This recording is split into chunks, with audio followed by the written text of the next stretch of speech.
Have you ever tried Tinder? If so, did you enjoy? What were some of your experiences? 'Cause, man.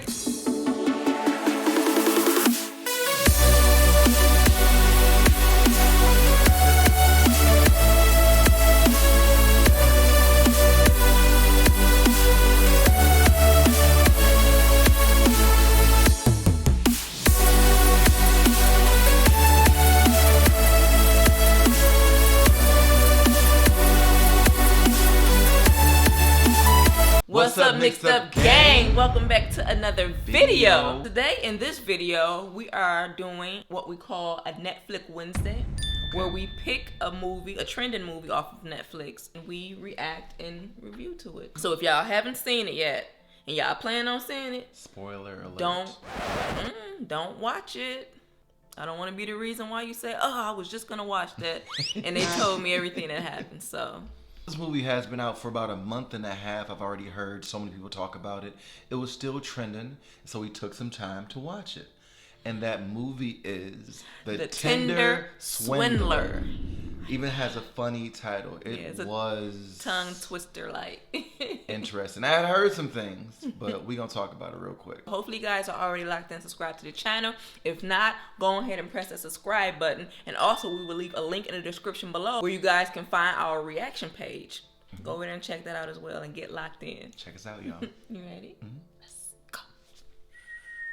This film was directed by Felicity Morris, and it was a British documentary series, and it came out this year. If you don't know about the movie, the kind of overview, if you're familiar with Tinder, people go on there looking for love, and just so happens that quite a few young ladies were taken advantage of by a charismatic gentleman who, I don't know if he was looking for love, but he was looking for some money.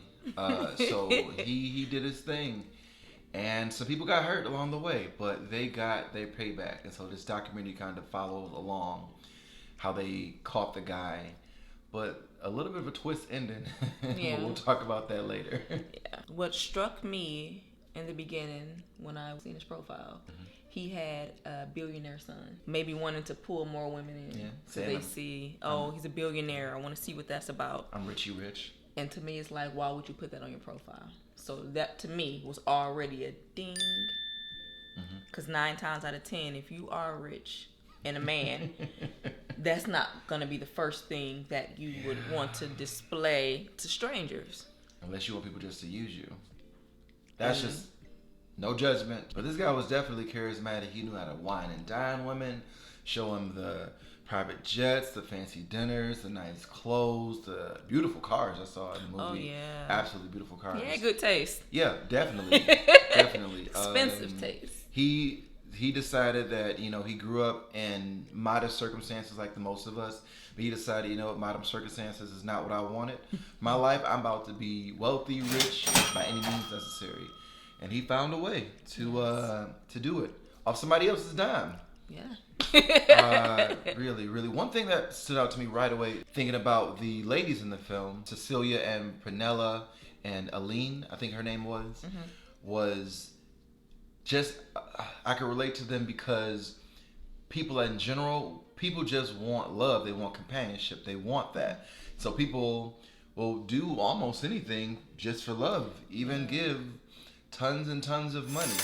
I mean, if you know anything about the movie, he was able to, while dating these women, swindle, the Tinder swindler, them out of tons of money. I even wrote down how much. Yeah, the first young lady from London, Cecily, I believe he swindled her out of a total of $250,000. $250,000. The second young lady, Prunella, I think he swindled her out of somewhere around, I lost count at like $40,000. The second young lady he was dating for the longest, like a year, almost a year and a half, Aileen, he swindled her out of $140,000. And he had this whole scheme going on where he would take one woman's money and use it to pay for the next, and he kept going and kept going. We was dating for a while.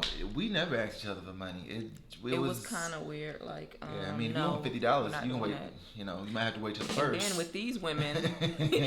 with these women, first Cecilia, I felt more, I want to say bad for her because she really was on there looking for love. Yeah. Like, she really like gave her all. She made like a Beauty and the Beast comment to where it's like, you know, she wanted that type of love, and it just kind of like, wow, like even in this day, like we're grown women, and you're still like, I want to say buying into that type of a fairy tale love, knowing that, you know, it's not gonna probably go like that. But those childhood movies, I won't say which movies, and other movies that we watch be messing us up, be thinking just, you know, life is a fairy tale, marriage and things like that. And at moments it feels like it can be, but it's not that all the time. And so I think just because our desperation and desire for love, sometimes we ignore those red flags. Like, But yeah, like when he first asked her for money, that would have been my red flag.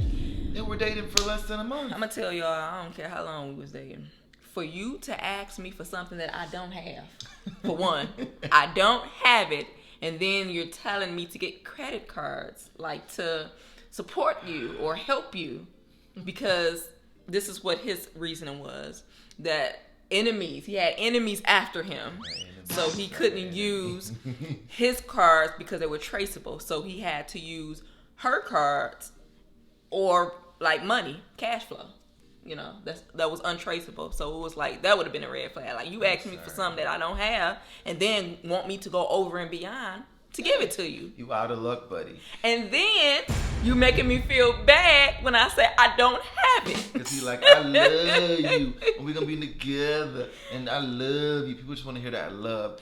What had me feeling bad but cracking up at the same time was when he asked one of the young ladies, he was like, can you sell your car?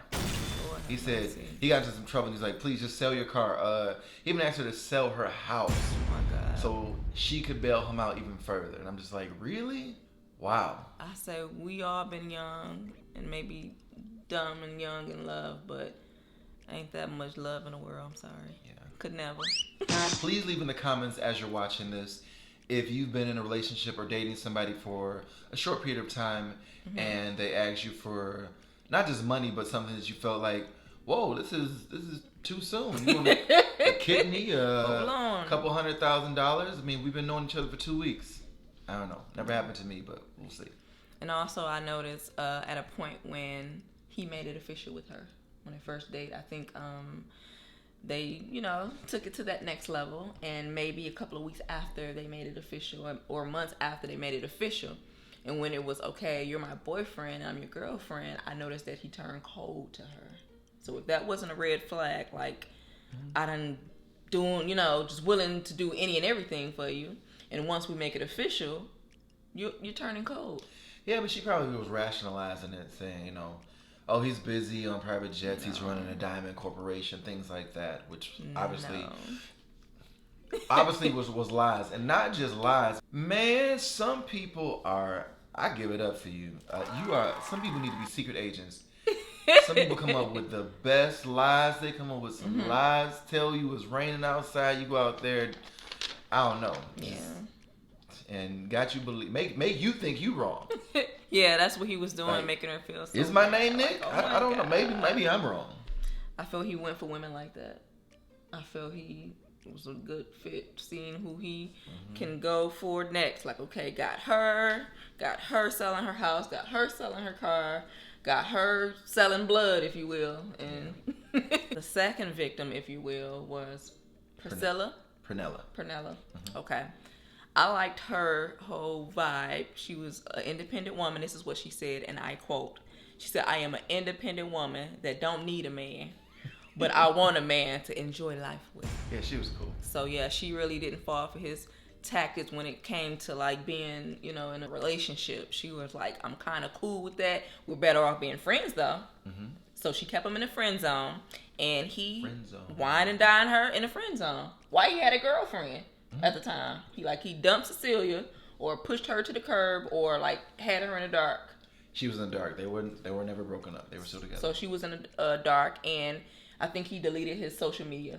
Yeah, because people were after him. Because she didn't know what was going on. So he had a whole nother girlfriend with Priscilla hanging out in the bars and clubs, whining and dining champagne, the best foods, the best hotels, all that. Put in the comments if you have ever been Cecile or Prenella. In terms of, like, you was with somebody and did not know they had another dude or another girl on the other side of town, and you were just oblivious. Like, I never knew. Yeah. I never knew. The last young lady, I did enjoy the fact, Aileen, I hope I'm saying her name correctly, she was able to get some of her money back. Not a lot, but once she found out that he was double, triple timing her, she was able to meet up with him. And he wore these very, very nice, expensive designer clothes. Mm-hmm. So she was able to like, hey, you know what? You're in money troubles. I'll help you out. Let me get these designer clothes. I'll sell them. I'm in the fashion industry. She met up with him the whole time, knowing that she wasn't going to give him the money. She got those clothes, sold them, and just ghosted him. And of course, if you go back and watch the movie, those voicemails, those phone calls that he was sending to her when he was waiting on the money, of just like, hey, babe, where's the money? To, oh my God, you're such a horrible person. I hate you, blah, blah, blah. To, please, babe, I'm just like, my goodness. Jekyll and Mr. Hyde, put it that way. Thank you. Dr. Jekyll, Mr. Hyde, desperation. One thing I can say about this movie, it says it, the love of money is the root of all evil. And it really is. And people, like, if you're still out there, just be mindful. People will do anything for money, and even sacrifice your desire for love. So be careful when you're searching for love, because people sometimes don't have your best interests at heart. Yeah. Go to church, meet somebody. It's all bad. Meet somebody at a family function. I don't know. But yeah, with the also with the young lady Cecilia or Cicely, she kind of felt threatened after she couldn't send him any more money. He had all her information. Because what he does is he wine and dine him so good to where he like, oh, I'll pay for your passport, give me all your information, and, you know, send it to me. So they were looking at it as, oh, like, it's a nice gesture, and let him do it. So when the shoe was on the other foot, when he couldn't get what he want from them, he would use that against them as if like, okay, I got all your information now. Going to your mama's house. That's another thing. Let's rewind. The first date, he's like, say she or whoever contacted him on Tinder on a Thursday. He's like, meet me on Friday afternoon. And he's like, well, you're in London. I'm in Prague. I'll fly you out. Send me your passport information. I just met you. I'm not showing nobody my driver's license, passport.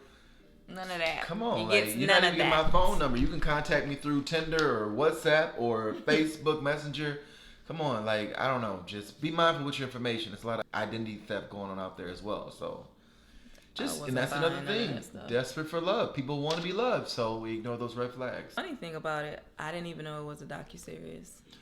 I thought that it was literally like an actual movie, because the way that I guess they set it up and was recording it with Cecilia, the first date, he flew her on a private jet, private plane, and had his daughter's mother and her going on their first date with them on the private jet. So it's like, okay, that's already why she gonna, like, what is this? Like, no, she's not.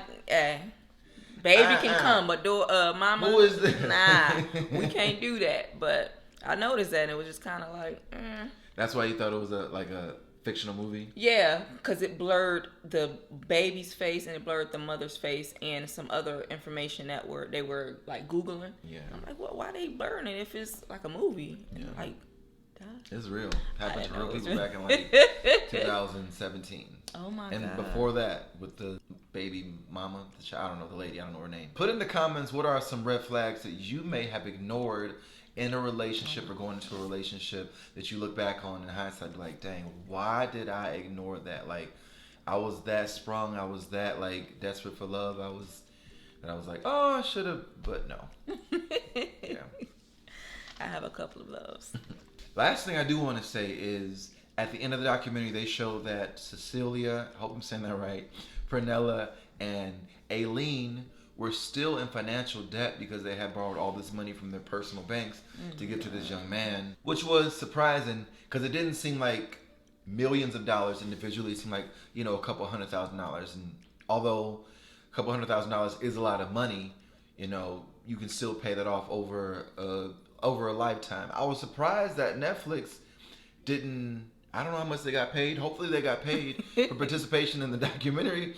But I'm surprised Netflix didn't write them like a nice little check just to finish off the debt individually. Like, hey, I gave you some information. I ain't got nothing to do with that. Come on, Netflix. If I've been a documentary, can I at least get $250? Come on, something like. Come on, Netflix. I watched it. Somebody paid for it. I don't know. But yeah, it was an eye opener. Like, dang, people are really out here getting down on people like that. Like, wow. Word of advice, and I know I'm not as old as some of y'all or experienced as some of you guys, because some of us are younger than me and more life experience, and some of us are older. Don't get nobody your social security number. Don't let nobody no money. Give them your password information. All those things like that. Unless y'all don't want no couch sets in y'all name that y'all don't know about. Hopefully you guys enjoyed our review. There will be many more to come. If you guys got videos or movies that y'all want us to check out, leave them down in the comments below, and we'll be sure to get back. Yeah, we love Netflix. You ready? Yes.